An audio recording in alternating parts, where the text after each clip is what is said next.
پوری دنیا کے کتب ابدال ولی اللہ حضرت خواجہ غریب نواز رحمۃ اللہ علیہ، حضرت خواجہ عبد القادر جیلانی رحمۃ اللہ علیہ، پیران پیر دستگیر، خواجہ معین الدین چشتی، خواجہ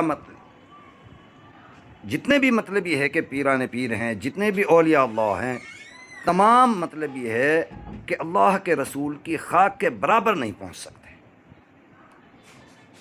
اور اللہ کے رسول کے جو صحابہ ہیں ان کے پیروں کی دھول کے برابر نہیں پہنچ سکتے۔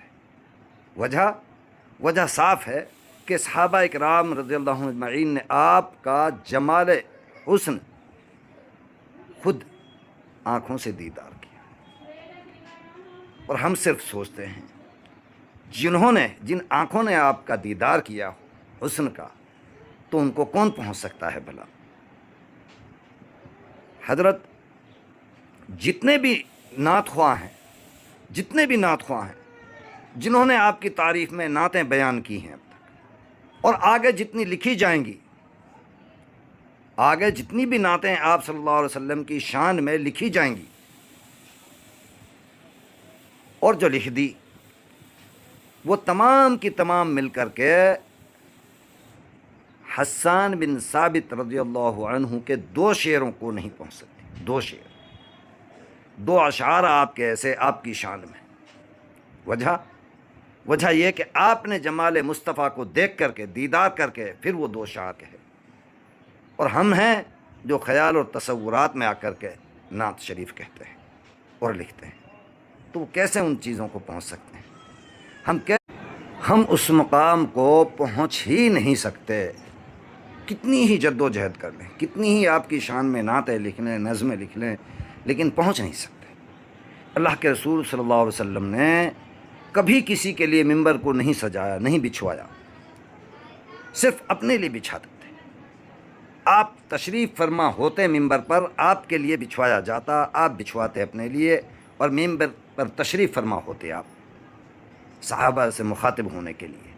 لیکن حسان بن ثابت رضی اللہ عنہ وہ ہستی ہیں جن کے لیے اللہ کے رسول صلی اللہ علیہ وسلم نے خود ممبر کو بچھوایا، خود ممبر کے لیے کہا کہ حسان بن ثابت رضی اللہ عنہ کے لیے ممبر کو بچھا، اور آپ کے لیے تزین کیا گیا، اور پھر آپ اس پہ بیٹھنے کا حکم دیتے اور کہتے کہ اب تعریف کرو میری۔ تو تعریف ہے جو وہ صرف اللہ کی اور اللہ کے رسول کی اچھی لگتی ہے، کسی کے منہ سے بھی، چاہے وہ کسی کی زبان ہو، کسی کا منہ ہو، کسی کی سوچ ہو۔ اگر تعریف ہے تو صرف اللہ اور اللہ کے رسول کے لیے، دنیا میں کسی کے لیے کوئی تعریف نہیں، کوئی تعریف کے قابل ہے ہی نہیں۔ اگر کوئی ہستی دنیا میں بنائی گئی ہے تعریف کے لیے، تو میرے اور آپ کے آقا حضرت محمد مصطفیٰ صلی اللہ تعالی علیہ وسلم، آخر الزماں،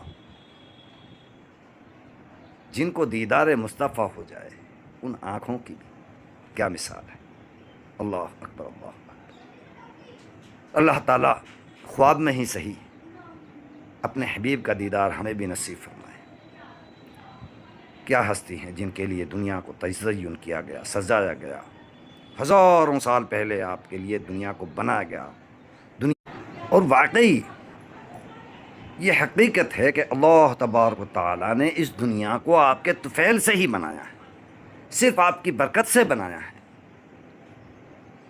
اور اس دنیا کے اندر اللہ تبارک و تعالیٰ نے آپ کو بھیجنے سے پہلے اس قابل بنایا اس کو کہ اس میں لوگ رہ سکیں۔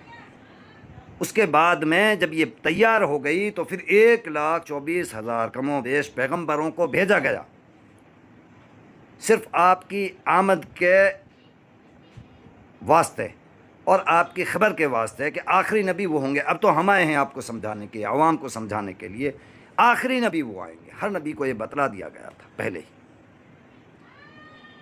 تو یہ آپ کے کمالات ہیں، اللہ نے آپ کو حسن ایسا دیا، جمال ایسا دیا، خوبصورتی ایسی دی، ہر چیز ایسی دی کہ جس کی کوئی مثال نہیں۔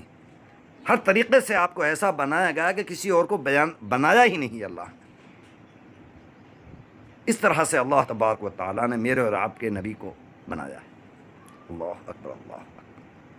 آپ کی جتنی بھی تعریفیں کی جائیں، اللہ کے بعد میں، اللہ تبارک و تعالیٰ کے بعد میں اگر کوئی ہستی تعریف کے قابل ہے تو اللہ کے پیارے رسول ہیں۔ جن کی ہم امت میں ہیں۔ اللہ تبارک و تعالی ہمیں اس کی قدر کی توفیق عطا فرمائے اور ہمیں زیادہ سے زیادہ آپ کی پیروی کرنے کی توفیق عطا فرمائے اور آپ سے محبت کرنے کی توفیق عطا فرمائے۔ اللہ تبارک و تعالی آپ صلی اللہ علیہ وسلم کے طفیل سے ہمارا بھی گنہگاروں کا بھی بیڑا پار فرماوے اور آخری وقت میں ہم سب کو کلمہ نصیب فرمائے۔ السلام علیکم ورحمۃ اللہ۔